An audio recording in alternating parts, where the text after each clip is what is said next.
She is everywhere. What was it? What was it like working with Anupam Kher? Amazing. The moment he comes into the room, he has a different aura. Even after finishing the play, that character remained in me that I used to talk like a 60-year-old woman for around 1 or 2 months. I have never done Shakespeare's. I've never watched it. Somehow, I could not relate to it. Hey, yo, beautiful humans, and welcome back to Creative Ones on Anchor Podcast. I remain Chineme Prince, your favorite host.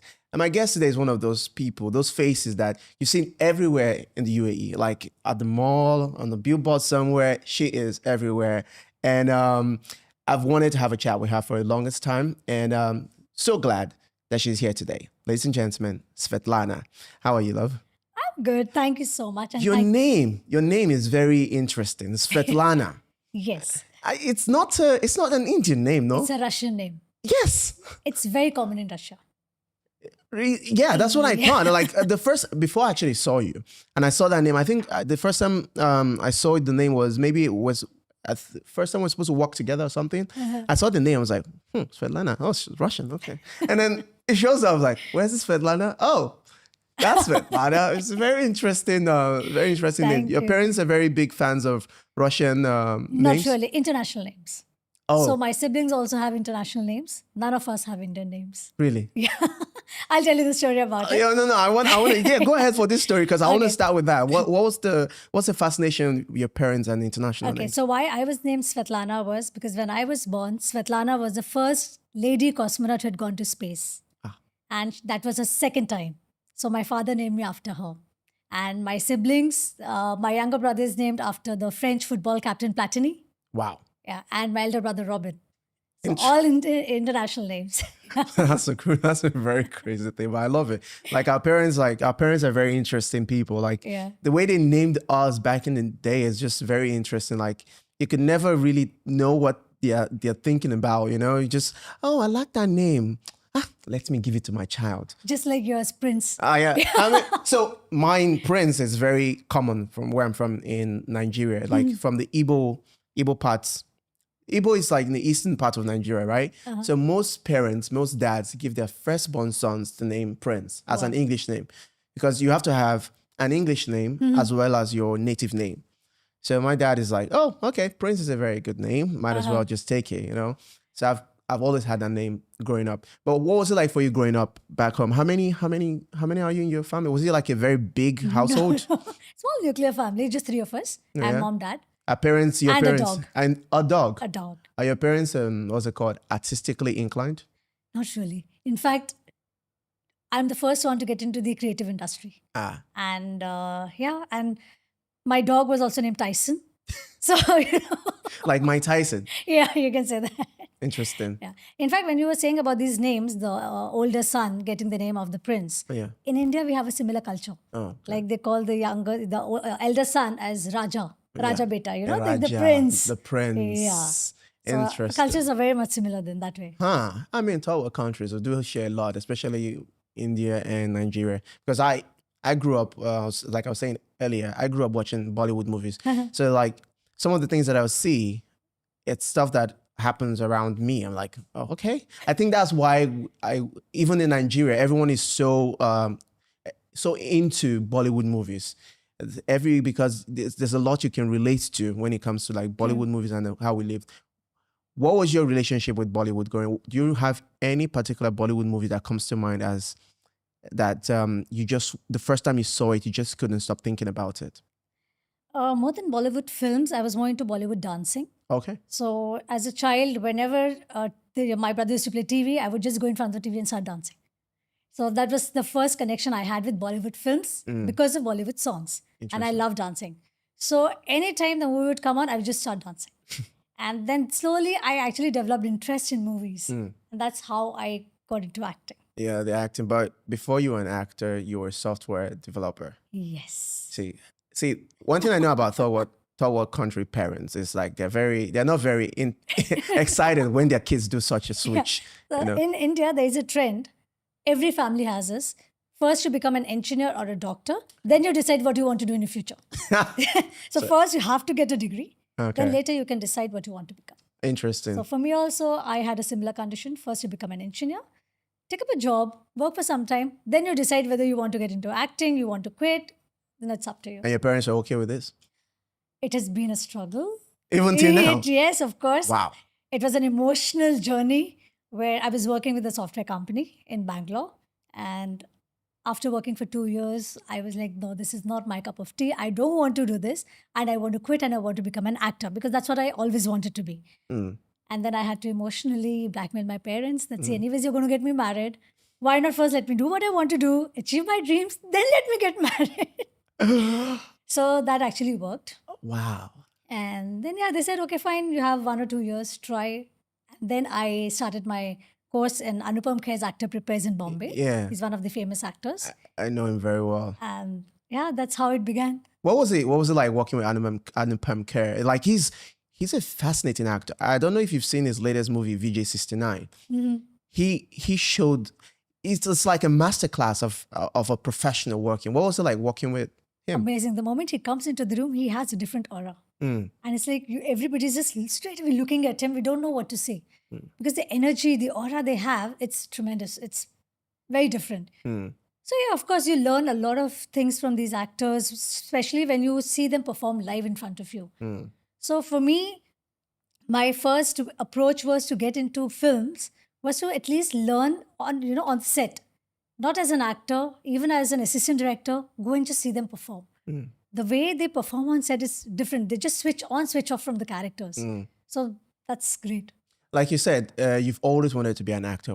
What particular part of your life did the acting bug hit you? As far as I remember, I was in first or second standard. Mm. And I used to go to my grandparents' place and we used to perform with all the other cousins. Mm. We would just do drama and we used to sell tickets for, 5 paisa, 10 paisas. Like that's the Indian currency we had that time. Mm. So we used to do drama within the circle. And every morning I used to just wear my mom's sari, just drape it around, and without brushing my teeth, anything, just go outside and sit and act like aunties. Because that's what I used to see every day when my mom was chatting with them. Yeah. And I said, okay, this is what I want to do. And I just act different roles, just time pass. And that's when I realized, oh, this is something I love to do. Did you work a lot back home as an actor before you moved to the UAE, or was it almost at the same time you moved? No, I did. I did a couple of TV shows over there. And as soon as I started getting good projects, because since I was the first one from my family to get into this industry, there was nobody to guide me. So I started from scratch and slowly, one by one step at a time. The moment I started getting good roles, I got married and I moved to Dubai. And after moving here, I had to again start from scratch. Yeah. But then, it has been a learning experience. Yeah, what was the whole transition like for you? Because it's a different demographic. In India, of course, it's a broader industry, but here it's quite small. What was that transition for you like? It's a very big difference. In India, I was doing more of quality work. Quality work in the sense there is a variety of roles you can do. In Dubai, the market is completely different. Here, you have different set of roles, more of TV commercials, not too much of creative work as such. In India, it's like the moment you are a little well-known, you can demand. Yeah. Dubai doesn't give you that, no. that freedom. You cannot. No. You have to go by the rules, whatever is offered, unless you're an influencer. Yeah. But yes, I have done major brands in Dubai. Yeah. Dubai has given me fame, I would actually say. Yeah, no, it's true because like I was saying in my introduction, you like everywhere. Like it's not even like exaggerated or anything like that. Even before I met you or knew who you were, I had seen your face plastered everywhere. How did you come to that part where you were able to like get all that work coming in for you? I think when I moved here, I didn't know anyone. I just went onto Facebook, checked with a few groups on Facebook, made 1 or 2 friends. From there, I started my research and just went on giving auditions and applying everywhere I could. There were a lot of projects where they said, oh, it's for exposure, we don't have payments. I said, no problem, I just want to work. Because I was so bored here for the initial few months that I had no work. I said, I just want to work, anything you have. And that's how it started. And from one work led to another. And then I joined theatre. Interesting. In theater. Yes. And how's your journey been with theater? Amazing. Yeah. In fact, to my surprise, I've never done theatre in India. But I did more theatre here in Dubai. And theater over here is very different, very nice. Oh, yeah. Yes. Because it gives you like an opportunity to grow. Yes. You know, the thing about theater here is like everyone from around the world comes here, right? And because of how small the industry is, you are able to like learn from like some of the top people doing it, and also some of the people that are coming in. Is like a mixture of everything, everyone together. Have you done any feature length plays recently, or that you've loved just so much the experience? I've done a couple of plays which have stayed in my heart, like, some particular characters. And one of them was a short play. It's called Churiki Dukki. Churiki Duki. Yeah, it's a Hindi play. Yeah. And I've done around 5 shows for it. And we're planning to do a few more shows. Okay. And every time I perform that character, I get to know something different about it. Interesting. Like, people say layers, layers. I never understand what layers meant. But every time I play that character, it's something different. And I just fall in love with that character again. Yeah. And I love playing that. So, yeah. And there's one more character where I played a 60-year-old woman. 60. 60-year-old. And I had 2 sons in that. And that was amazing. It was a 3 months journey. And even after finishing the play, that character remained in me, that I used to talk like a 60-year-old woman for around 1 or 2 months. And my friends around me would make fun of me. What the hell are you doing? Sorry for that. No, it's all right. Like acting, especially acting, is a very interesting thing, especially when you're playing roles that you're not quite accustomed to. You say you played a 60-year-old woman. You've never been a 60-year-old woman. So what did you draw from? Was it like your mom or women that you've seen around, or what would you draw from to make sure that that character was rich enough? Same observation. Observation. Just observing our grandmothers, whatever we have seen of them, the movies, how our aunties in the societies they live. So just how you hear about them, what they think. That's inspiration. On acting, do you have a school of thoughts that you go with when it comes to acting, or like say some people have the whole Stanislavski school of directing or acting. There's the Lee Strasberg, there's the and Meissner one. Is there any particular one that you flow with? Honestly, no. No. I just go with whatever I feel. I tried reading these books. I listen to the audiobooks and all, but when I try to read them or try to understand, all of them actually say the same thing, just the approach is different. So I don't want to follow one technique. I'd rather go and just believe in that character and feel it. Interesting. I don't want to follow anything. And actually, I don't even remember. If somebody says, who said this line? I'm like, okay, I don't even remember who said this line, but the line made sense to me. So I just follow the content, the context, what they're trying to say. I never remember who the author was or who actually said that line. Every actor that I've met, not every, most of the actors that I've met, they say the same thing about Shakespeare. Shakespeare is like a religion to actors. Do you have any relationship with Shakespeare? Have you done any Shakespeare play? Were they easy for you to assimilate, or was it something that you had to struggle and get, into the mindset of what Shakespeare was talking about during that time? Sorry for being, ignorant about that, but I have never done Shakespeare's. I've never watched it. Never ever. Somehow I could not relate to it. Okay. There are certain plays which you can relate to, probably because of the language or the style. And I have been more into Hindi theatre. Okay. English theatre, yes. A few plays I've done and I've watched a few of them. But something which is more simple to understand and easy to relate with. Shakespeare, somehow for me, it has been a, kind of that fear factor. I'm scared of listening to Shakespeare. Yeah. Otherwise, I know I have friends who've performed in that, an amazing place, but I haven't. I somehow like to keep things very simple. Yeah.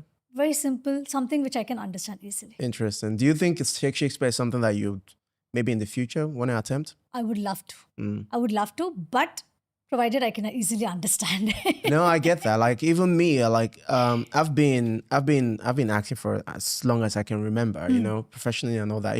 I even studied it in university. But Shakespeare has always been that one of those things where I'm like, I don't understand it. Yeah. It's just until I think 2020 with this director Lydia Medeiros, good friend of mine.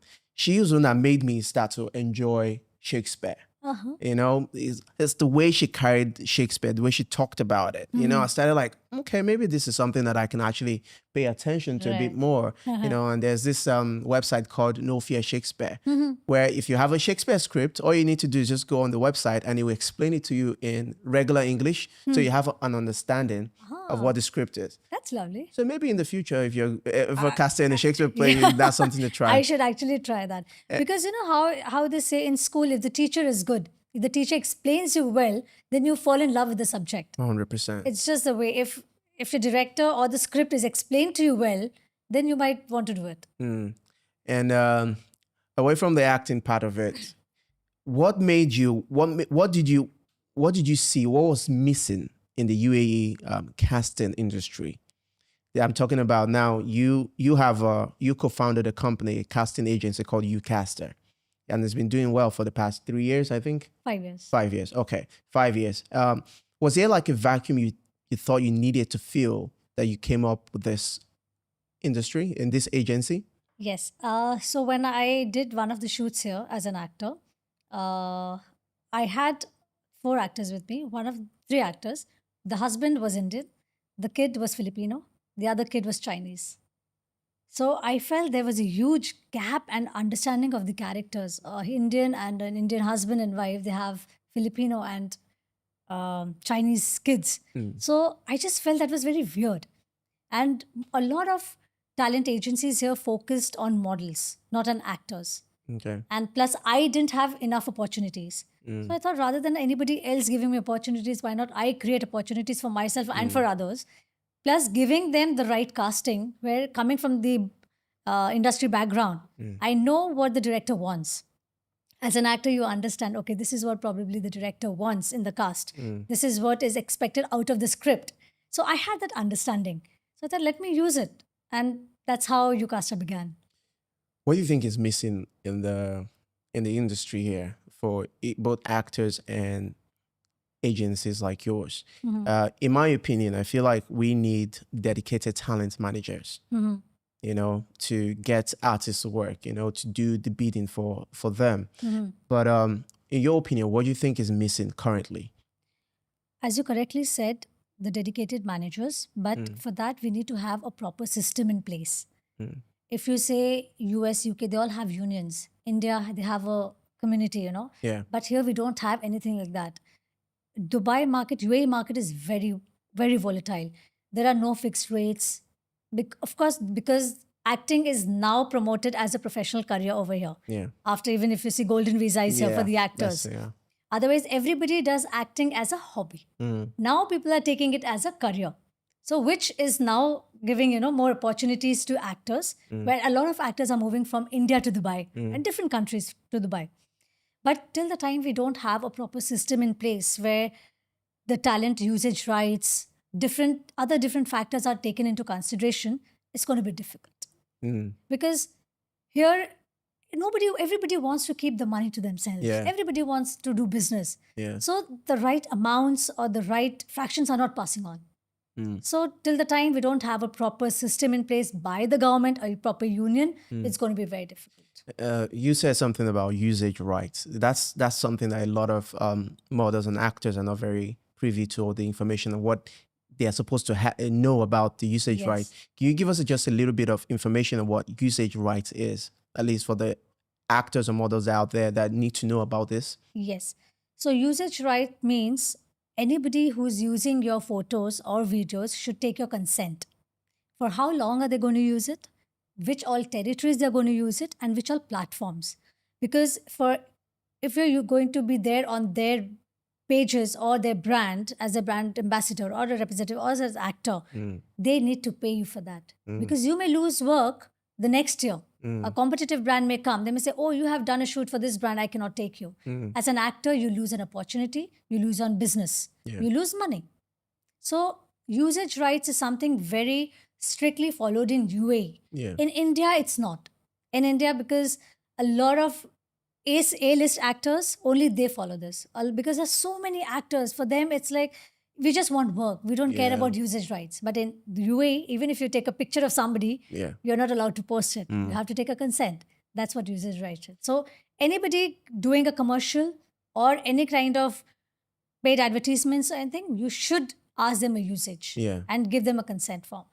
There's also like a difference between acting rate and usage rates. But most people don't pay attention to that. It's like, oh, everything is together, is this thing together. But also, I think even for the people that are aware, they don't want to get into trouble. They don't want to like, oh, get into some kind of black book or whatever that the agents have. So they don't want to talk about it. What do you think we can possibly do? How do you think we can possibly resolve that so that everyone has like gets a fair shake? Like, should we have more contracts drawn out that stipulates that, oh, this is what acting rate is, and this is what your usage rate is, and it's sent to the company. The company creates it on their own document and says to the models and the actors, this is what it is.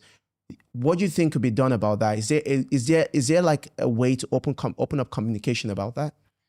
Honestly, I don't think so. The UAE market is prepared for that right now because as it is, there are not too many actors, not too many talents, not too many projects that happen here for the global market. Of course, there are Arab shows that happen, the Arab TV. That's a completely different section. But if you see all the brands, they are, for them, there is restriction on the, if you see the marketing budget they have. Yeah. Everything goes on the marketing, the company, the brand, the marketing agency, the production company, the talent agency, all these different layers. Yeah. Now, everybody has to keep their cut and the margins go down. So at the end comes the actor. Yeah. So when an actor says, I'm not going to work at this amount, they say, okay, no problem. We have other actors working for free. Yeah. We'll get them. Exactly. So the market is actually not prepared. As I said, till the time we have a strict system that you have to have this much minimum usage for anybody performing this any role. But that again cannot be done because again, this industry is skill based. A person paying, for example, some X amount of money for somebody with X experience will not pay the same amount of money with somebody with a lower experience. So talent comes in the middle, the skills. So again, anybody would like to save their money and say, I would like to go for the cheapest option. Cheapest option. That's basically what's killing us here. Cheapest option. Let me take it back to your acting so far. What kind of genres do you like to do as an actor? Any.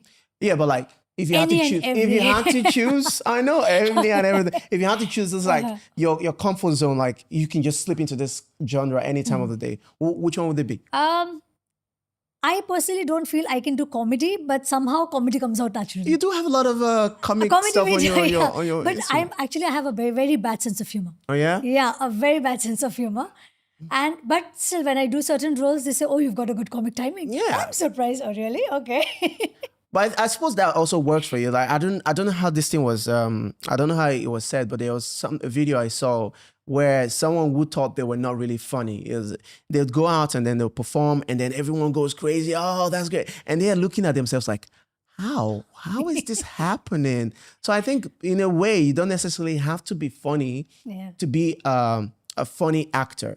Stand-up comedy, however, is a different thing because you have to be funny to deliver as a stand-up comic. Yeah. Is that something you'd ever consider trying? Stand-up comedy? Yeah. No. Why not? I just black out.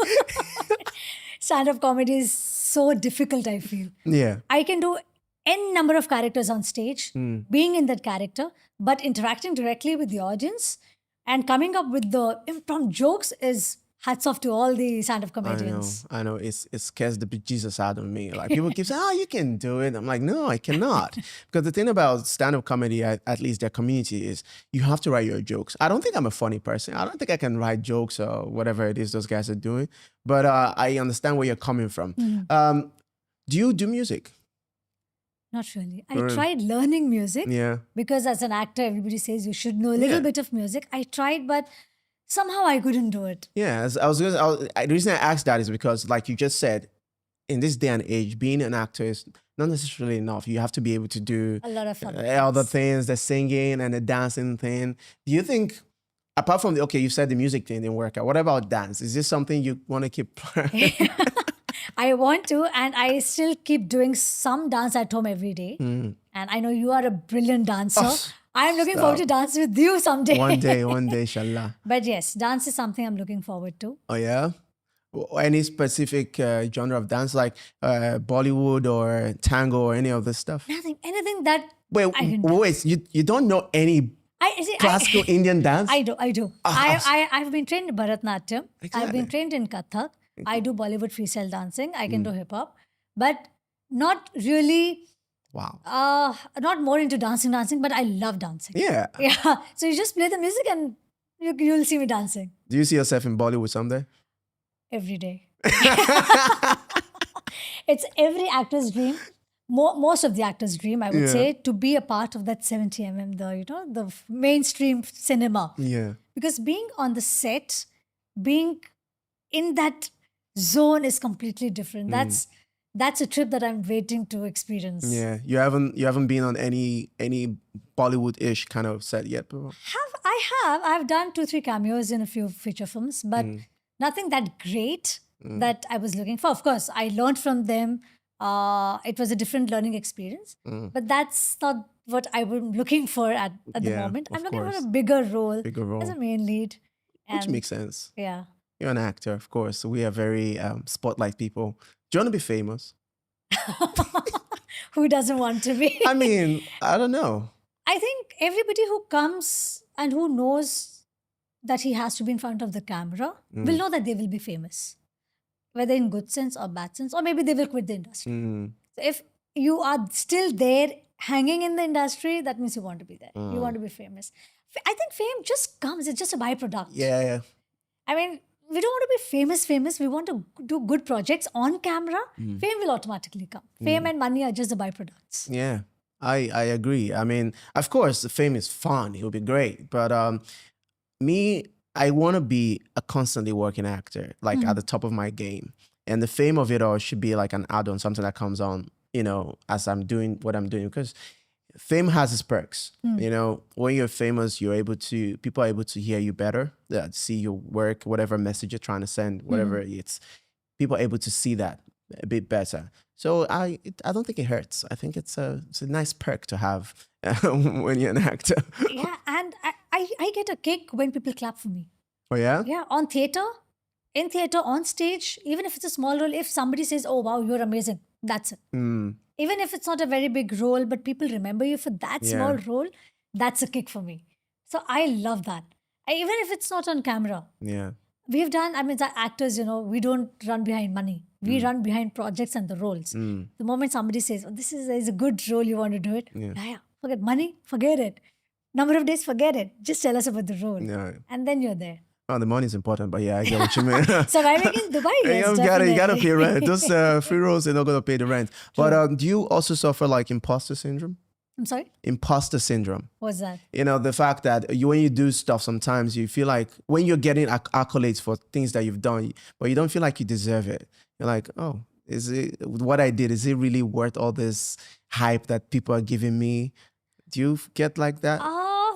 Honestly, I've never thought about it. Really? Yeah, never ever thought. In fact, a Interesting. lot of times it has happened that I've done a lot of things, I never realized it, and people made me realize, oh, you've done so much. You've done this, you've done that. Okay, yeah, I've done that. I've done that. So I actually have never thought about it. Interesting. Because most times artists that I've asked, they're like, oh yeah, I experienced it because I don't know what it is. I think as artists, we just feel like, oh, wow, okay, that stuff I did, really, you're making a big deal out. Some artists, anyways, you're making a big deal out of that. It's not really because I feel like we're always chasing the masterpiece. So True. if you do something that everyone else thinks is, oh, fascinating, but to you, you're like, oh, Was it that Yeah, big? it wasn't that rich. It does happen. so that happens a lot. Yeah. I feel. There's a fun challenge I do with every actor that comes here. I don't know if Okay. you're ready for it. Sure. Okay, it's really simple, right? So we come up with a word. I give you a word, okay? And then for using this word, you either create a monologue with this word, or you just create a story, a entirely different story, like around this word. Don't necessarily have to say the word, but just create a story. Like say if I said heartbreak, last person I had I said heartbreak, and they created like a whole story around heartbreak. Or you can just find a way to put the heartbreak into whatever story you want to tell. So should it be a story or should I act? You acted out. You're an actor, right? So you're going to have to perform for me. So if I gave you a word, say coconut, you're gonna act out something that has to do or revolve around my God, coconut. coconut. But I Don't wouldn't give me say this coconut. word. I wouldn't say coconut. I'll give you something a bit more tangible, something you can play with. Something Okay. more simple. Something simple. Okay.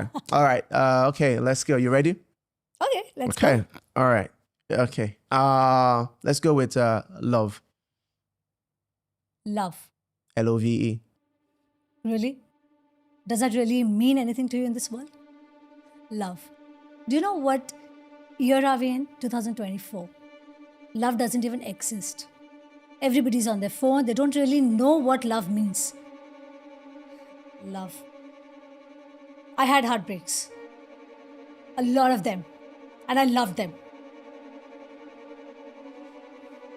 They made fun of me.